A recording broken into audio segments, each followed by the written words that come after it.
नमस्कार, NTV India news में आपका स्वागत है। मैं हूं साक्षी। पेश है आज की प्रमुख हलचल खबर। शहडोल जिले के बोहारी क्षेत्र के बडौली गांव से जहां जिले में रेत माफिया ने अवैध रेत से भरे ट्रैक्टर से कुचलकर एएसआई की हत्या कर दी गई। प्रारंभिक जानकारी के अनुसार यह घटना रात 1 बजे हुई। पुलिस के अनुसार जिले के बोहारी क्षेत्र के बडौली गांव में अवैध रेत खनन की सूचना मिली थी। इसके बाद एएसआई महेंद्र बागरी और 2 अन्य पुलिसकर्मी मौके पर पहुंचे थे। जब एएसआई महेंद्र बागरी ने अवैध रेत से भरे ट्रैक्टर को रोकने की कोशिश की तो ट्रैक्टर चालक ने रेत से भरा ट्रैक्टर महेंद्र बागरी पर चढ़ाकर उन्हें कुचल दिया। जानकारी के अनुसार इससे एएसआई महेंद्र बागरी की मौके पर ही मौत हो गई। इसके बाद वाहन चालक रेत से भरा ट्रैक्टर लेकर मौके से फरार हो गया। महेंद्र बागरी बोहारी थाने में पदस्थ थे। बताया जाता है कि एएसआई ने वाहन चालक को रोकने का इशारा किया था, लेकिन वह चलते वाहन से कूद गया और ट्रैक्टर ने एएसआई को कुचल दिया। इस घटना की सूचना के बाद वरिष्ठ पुलिस और प्रशासनिक अधिकारी मौके पर पहुंच गए हैं। मामले की जांच की जा रही है। रविवार दोपहर को पुलिस और प्रशासन ने ट्रैक्टर मालिक के अवैध मकान पर बुलडोजर चलाकर गिरा दिया। आरोपितों को पकड़ने के लिए सघन जांच अभियान भी चलाया जा रहा है। मुख्य नगर पालिका अधिकारी सीधी मिनी अग्रवाल ने बताया कि पुरानी सब्जी मंडी स्थित कंपोस्ट खाद मशीन चालू कर दी गई है। सब्जी मंडी से निकलने वाले गीले कचरे को बायो कंपोस्ट मशीन में डाला जाएगा और इससे खाद बनकर तैयार होगी। उन्होंने बताया कि सब्जी मंडी में यह मशीन लगभग 2 वर्ष पूर्व लगाई गई थी। इस मशीन का उद्देश्य है कि जो गीला कचरा सब्जी मंडी से निकलता है उस कचरे को वहीं के वहीं मशीन में डालकर खाद बनाई जाए। इससे बनी खाद का उपयोग पेड़ पौधों आदि में किया जाता है। इस मशीन के चालू होने से सब्जी मंडी से निकलने वाले गीले कचरे का निस्तारण वहीं के वहीं हो जाएगा और इससे सफाई में भी सहयोग मिलेगा। उन्होंने बताया कि स्वच्छ भारत मिशन की संकल्पना के अनुसार जो भी गीला कचरा निकलता है उस कचरे को निस्तारित किया जाना है और इस मशीन के माध्यम से कहीं ना कहीं जो गीला कचरा निकलने वाला स्थान है वहां से खाद बनाकर तैयार की जाएगी और इस खाद का उपयोग पौधरोपण में किया जाएगा। प्राचार्य शासकीय आदर्श उच्चतर माध्यमिक विद्यालय चुरहट ने जानकारी देकर बताया कि जनजाति कार्य विभाग अंतर्गत Madhya Pradesh special and residential academic society Bhopal द्वारा संचालित आदर्श आवासीय विद्यालय सर्रा चुरहट जिला सीधी में शैक्षणिक सत्र 2024-25 के लिए रिक्त सीटों पर प्रवेश हेतु आवेदन पत्र दिनांक 31/5/2024 तक आमंत्रित किए गए हैं। इच्छुक छात्र एवं उनके अभिभावक आवेदन पत्र के लिए दूरभाष नंबर से संपर्क कर सकते हैं। प्राचार्य 98 27 25 84 41 एवं प्रवेश प्रभारी पीके दीक्षित 99 81 53 0 5 के मोबाइल नंबर पर संपर्क किया जा सकता है। उन्होंने बताया कि केवल अनुसूचित जनजाति एसटी विद्यार्थी ही आवेदन कर सकेंगे। विद्यार्थी का एमपी टास्क में प्रोफाइल पंजीयन अनिवार्य है। विद्यालय में प्रवेश समिति द्वारा महत्वपूर्ण तिथियों और रिक्तों की संख्या में परिवर्तन किया जा सकता है। सीबीएसई एमपी बोर्ड द्वारा 2024 में उत्तीर्ण अभ्यर्थी आवेदन कर सकते हैं। मेरिट सूची के आधार में विद्यार्थियों का चयन किया जाएगा। एमपी बोर्ड में 60 से अधिक अंक प्राप्त करने वाले छात्र ही पात्र होंगे। प्रवेश की अंतिम तिथि 31/5/2024 निर्धारित है। इसके साथ ही प्रवेशित छात्रों को आवास, भोजन, पाठ्य पुस्तकें, सामग्री, गणवेश आदि सभी सुविधाएं प्रदान की जाएगी।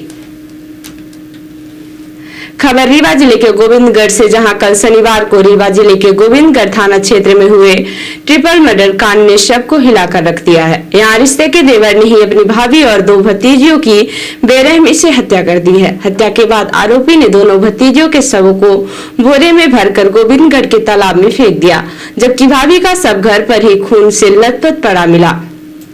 स्थानीय लोगों ने घटना की सूचना पुलिस को दी, जिसके बाद सूचना मिलते ही पुलिस बल के साथ पुलिस अधीक्षक विवेक सिंह, एडिशनल एसपी अनिल सोनकर मौके पर पहुंचे। फॉरेंसिक टीम को भी घटनास्थल पर बुलाया और ट्रिपल मर्डर की गुत्थी को सुलझाने में जुट गए। देर रात गोताखोरों की टीम ने दोनों बच्चियों के शवों की तलाश की, लेकिन रात में शव बरामद नहीं हो सके थे, जिसके बाद आज सुबह भी तलाश की गई। दिल दहला देने वाली यह घटना रीवा जिले के गोविंदगढ़ थाना क्षेत्र के ईदगाह के समीप की है।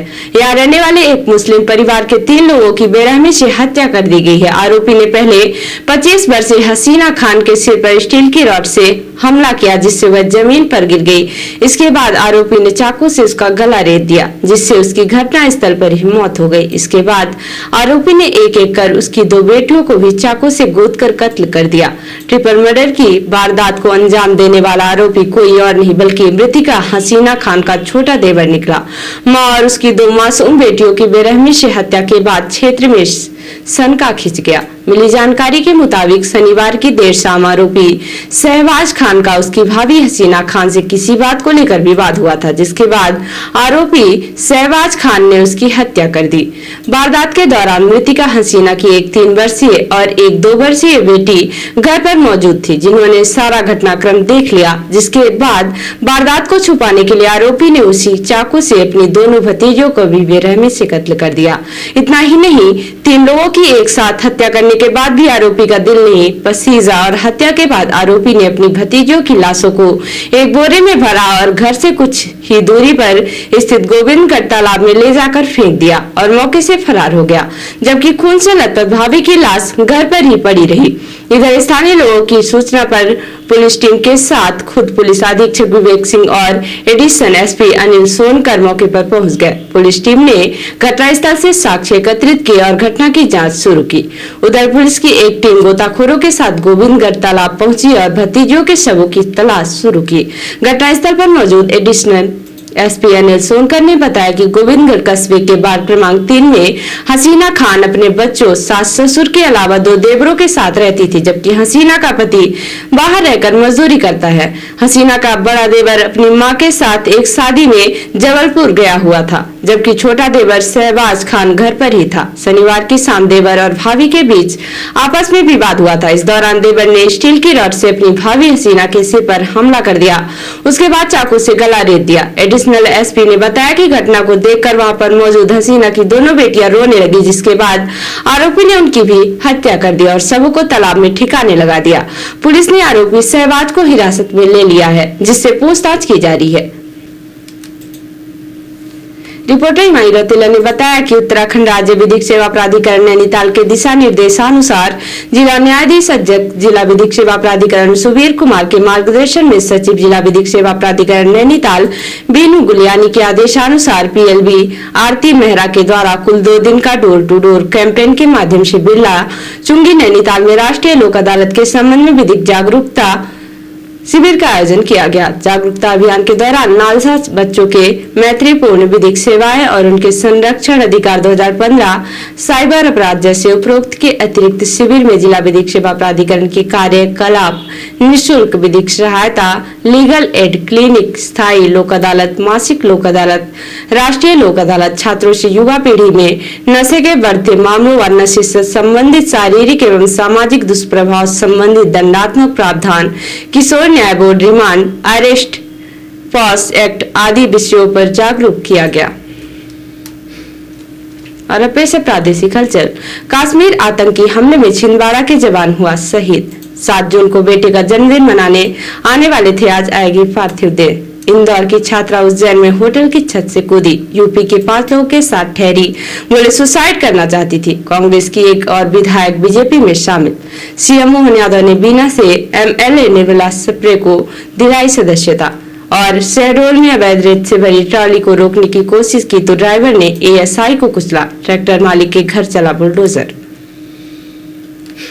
और अब पेश है राष्ट्रीय हलचल। कर्नाटक सेक्स स्कैंडल पीड़ितों को आर्थिक मदद देगी कर्नाटक की सिद्धारमैया सरकार।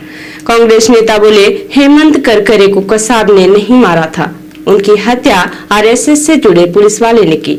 सीजीआई बोले टीचर ने 5वीं क्लास में मुझे बेंच से पीटा, शर्म के मारे माता पिता को नहीं बताया, 10 दिन हाथ छिपाना पड़ा। और चुनाव आयोग का आंध्र प्रदेश डीजीपी को हटाने का आदेश, राज्य सरकार से कहा डीजी रैंक के 3 अफसरों का पैनल बनाकर भेजें।